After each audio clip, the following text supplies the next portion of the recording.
Friends, இன்றைக்கி நம்ம குழந்தைங்க ரொம்ப விரும்பி சாப்பிடக்கூடிய சிச்லிங்ஸ் பிஸ்கெட் எப்படி செய்கிறதுன்னு பார்க்கலாம். இது குழந்தைங்கள்லேருந்து பெரியவங்க வரைக்கும் எல்லாருமே விரும்பி சாப்பிடக்கூடியது. ரொம்ப நல்லாயிருக்கும் டேஸ்ட்டும். இதுக்கு நான் 1 கப்பு மைதாவும் 2 ஸ்பூனுக்கு வெண்ணெய் சால்ட்டட் பட்டர் எடுத்திருக்கேன். அதே மாதிரி ஒரு 1/2 கப்புக்கு சீஸ் திருவி வச்சுருக்கேன். இது எப்படி செய்கிறதுன்னு பார்க்கலாம். ஒரு மிக்சிங் பவுல் எடுத்திருக்கேன். இதில் 1 கப்பு மைதா சேர்த்துக்கலாம். நம்ம உப்பு போட்டு பிசைய போகிறதில்ல, பட்டர்லேயே உப்பு இருக்கிறதுனால அந்த உப்பே இதுக்கு போதுமானது. இது கூட 2 ஸ்பூனுக்கு வெண்ணெய் சேர்த்துக்கலாம். திருவி வச்சுருக்க சீஸ் ஒரு 1/2 கப்புக்கு எடுத்திருக்கேன்.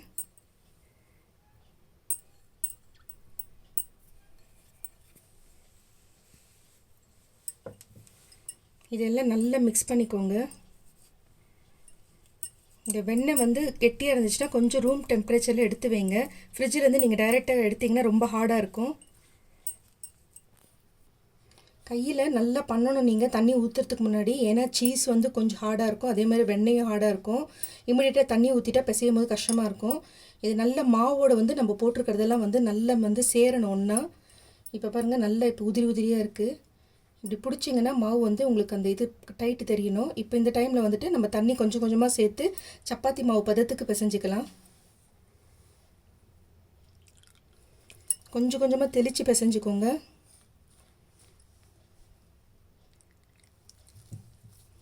பாருங்கள், சப்பாத்தி மாவு பதத்துக்கு நல்லா பிசைஞ்சாச்சு.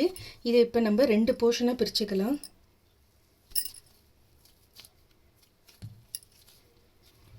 இப்போ இதில் 1 கிளாஸ் தண்ணி இல்லை, நான் 1/2 கிளாஸ் தான் இதுக்கு மாவுக்கு யூஸ் பண்ணியிருக்கோம். சப்பாத்தி கல்லில் கொஞ்சமாக மாவு தூவிக்கோங்க. இப்போ இது நல்லா கொஞ்சம் ரவுண்டு ஷேப்புக்கு எடுத்துன்னு அதுக்கப்புறமா பண்ணுங்கள். அப்போ தான் உங்களுக்கு நல்லா வரும் ஷேப்பு.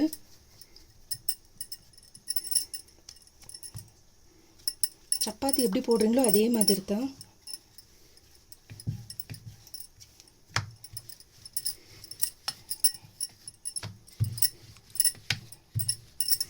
கொஞ்சம் தின்னாக இருக்கணும், ரொம்ப மூட்டாவாக வரக்கூடாது.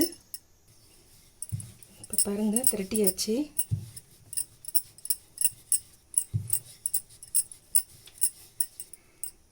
அவ்வளோதான். திரட்டிட்டு ஒரு தடவை கையில் எடுத்துகிட்டு திரும்ப செட் பண்ணிக்கோங்க.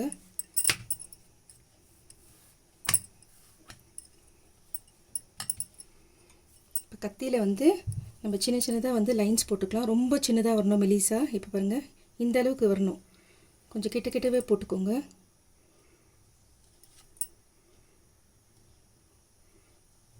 ஏன்னா இது சின்ன சின்னதாக இருக்கும் இந்த பிஸ்கெட்டு. சீஸ் போட்டு பண்ணுறதுனால ரொம்ப நல்லாயிருக்கும் டேஸ்ட் இது. இப்போ பாருங்கள், இந்த பக்கத்துக்கு ஃபுல்லாக எல்லாம் மெலிசாக கட் பண்ணியாச்சு. திரும்ப அதே மாதிரி கொஞ்சம் இப்படி பண்ணிவிட்டு திரும்ப அந்த கிராஸ் கட் பண்ணிக்கலாம். இதே பக்கத்தில் திரும்ப இப்படி பண்ணிக்கோங்க. அப்போ உங்களுக்கு தெரியும். இங்கே பாருங்கள், இந்த சைஸ்க்கு ஷேப் வரணும், சின்ன சின்னதாக. அதே மாதிரி இந்த பக்கம் எல்லாத்தையும் கட் பண்ணி எடுத்துக்கலாம். அங்கே கட் பண்ணிவிட்டு நான் பிளேட்டில் எடுத்து வச்சுருக்கேன். இப்போ திரட்டுற நேரத்தில் நம்ம எண்ணெயும் காஞ்சிடுச்சு. இப்போ போட்டு பொரிச்சு எடுத்துக்கலாம். இது நீங்கள் போட்டாலும் ஒன்றா சேர்ந்துட்டா கூட அது தனித்தனியாக பிரிஞ்சிடும். அதனால் கவலைப்பட வேண்டாம், அப்படியே எடுத்து போட்டுக்கலாம். வெந்த பிறகு ஒன்றோட ஒன்று தனித்தனியாக பிரிஞ்சிடும்.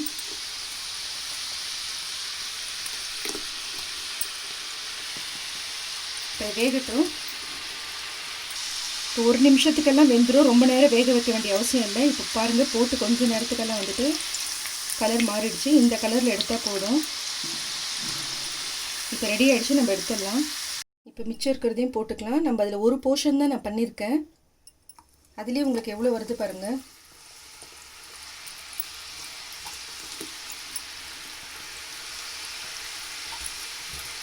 அவ்வளோதான், வேகட்டும். இப்போ பாருங்கள், வெந்துன்னு இருக்குது. இன்னும் கொஞ்சம் கலர் மாறட்டும். மாறினதுக்கப்புறம் எடுத்துடலாம். இப்போ எடுத்துடலாம். நம்ம உங்களுக்கு இந்த மாதிரி ஒரு வடிகட்டி இருந்துச்சுன்னா எடுக்கும்போது பாருங்கள் ஈஸியாக இருக்கும். இப்படி கொஞ்சம் நேரம் பண்ணிங்கன்னா இதில் இருக்க எக்ஸஸ் எண்ணெய்லாம் வெளியில் வந்துடும்.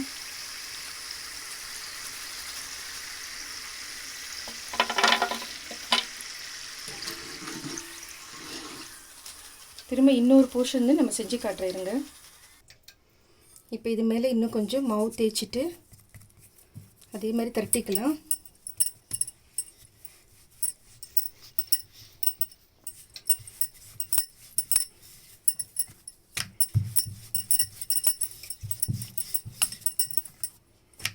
இது செஞ்சுட்டு ஒரு ஆற வச்சுட்டு ஒரு ஏற்ற டப்பாவில் போட்டு எடுத்து வச்சுக்கிட்டிங்கன்னா எப்போ வேணாலும் எடுத்து சாப்பிடலாம். நீங்கள் எப்படி செஞ்சீங்களோ அதே மாதிரி கிறிஸ்பாகவே இருக்கும்.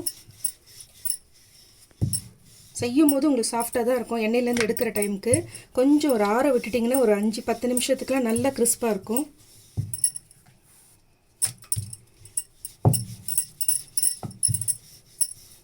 இப்போ திரட்டியாச்சு. திரட்டிட்ட பிறகு இமிடியேட்டாக நைஃப்பில் வந்து கோடு போட வேண்டாம்.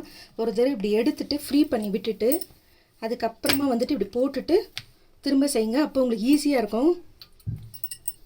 இந்த பக்கத்துலேருந்து எடுத்துக்கோங்க. அப்போ உங்களுக்கு கிராஸ் கட் நல்லா வரும். கொஞ்சம் கிட்டவே போட்டுக்கோங்க.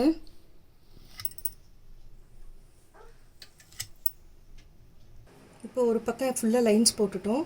இப்போ திரும்ப அதே மாதிரி இங்கேருந்து கட் பண்ணிக்கோங்க. அப்போ இங்கே பார்க்கும்போது உங்களுக்கு தெரியும் இந்த ஷேப்பில் வரும். இது ஒன்றோடு ஒன்று ஒட்டிக்கிச்சுனா கூட கவலைப்பட வேண்டாம். நம்ம எண்ணெயில் போடும்போது தனித்தனியாக பிரிஞ்சு வந்துடும்.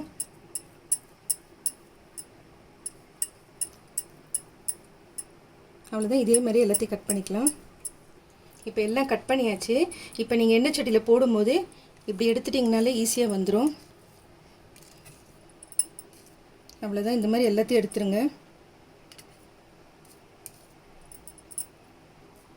எண்ணெய் காஞ்சதுக்கப்புறம் ஸ்லோ பண்ணிக்கோங்க. ஏன்னா ரொம்ப ஹை ஃப்ளேமில் வச்சிங்கன்னா தீஞ்ச மாதிரி ஆகிடும். இது கொஞ்சம் ஒயிட் கலர் இருந்துச்சுன்னா கூட நல்லாயிருக்கும்.